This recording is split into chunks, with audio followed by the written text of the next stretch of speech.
Oh, yeah. And you get on the, like, we went, when we were in Georgia, it was first or second round. We ended up running Dave Pearson, who used to drive Little Evil back in X275 days. He actually bought, what's his face's old Ultra car?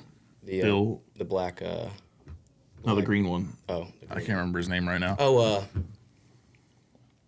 I can't remember. It's Bill something. Yeah, he used to run Ultra here. Bill Gregan. Bill Gregan's old car. Yeah, anyway, that car. That guy won a 53. We won a 46. And if you look at the video, I mean, it's a car, half a car. It's not just because a little bit on the tree. All those races could be one on the tree. Yeah, it's super tight class. The field is. A 46 to a 53, I mean, it seems like a distance, but it's really, when you're going that fast, it's not much.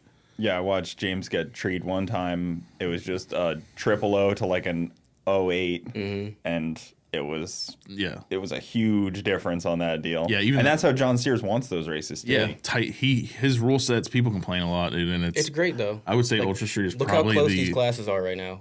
All of them across the board. All packed so tight. You know the rules are working. Yeah. All the rule sets are great. Everybody complains about it, but I think they just need something to complain about. That's what the rules are there for, to complain about. You just got to raise that all on his shoulders pretty well. To be him, like, I wouldn't want his job. No. Everybody's always mad at you for something. Mm-hmm. Yeah, somebody's always mad, and he went from being a racer to now just policing all the racers. So it was kind of a tough situation to fall into. John Sears needs like a hug and a round of applause for having that job, because...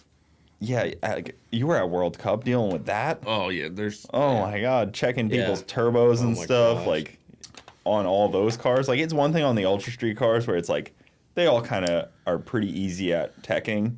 But then when you tech these cars that have never been through, like, an Ultra Street tech, it's a different world. And everybody, I mean, I came to find out pretty quickly that class racing is... who can pretty much cheat the most and get away with it. I mean, that's your gray area racing is pretty much everybody's doing it. Yeah. And if you're not, then you're behind the ball. As long as you fit the rules, like this is what the rules say, I fit them. But it's a lot of gray area stuff. Well, that's why new rules get made every year. Yeah. That's why there's revisions every year. Even mid-season. I guess the rules are you can make rule revisions from race to race.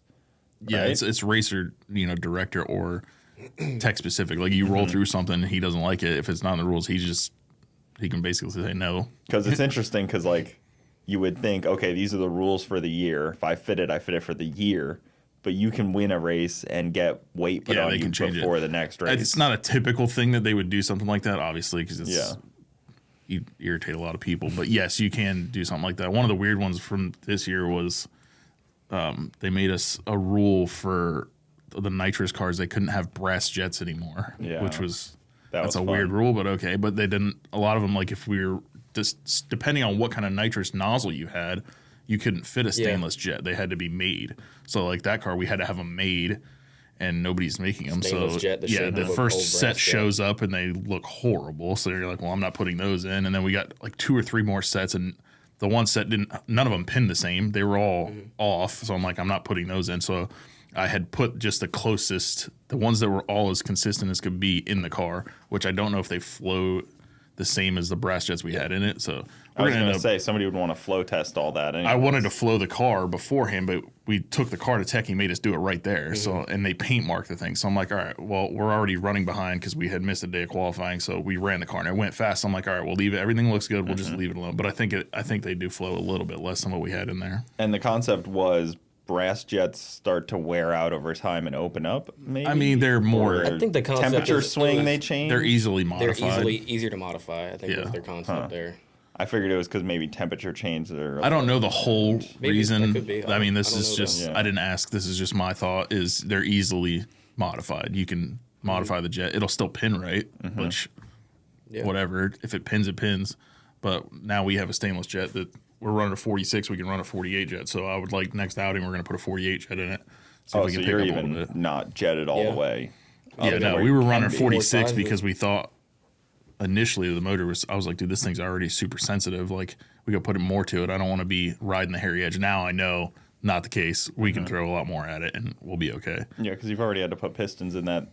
We put a piston in it one time, and that was because a rocker arm broke. Oh. So James, we were up in Georgia.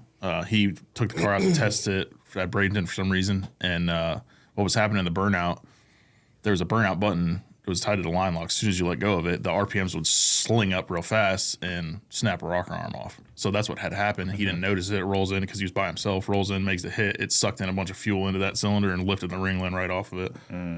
Yeah, I feel like I've seen comments about the burnout mode. Like, why does it sound so weird? Why is it so I took the line lock off out of it and just hold the button down because that thing, the way the throttle body is on that thing, it's so hard to modulate it. It wants to just zing up to 8,000 RPM immediately. And valve train being unloaded like that and a burnout is the easiest way to kill it. The intake rocker, not the exhaust rocker. Yeah.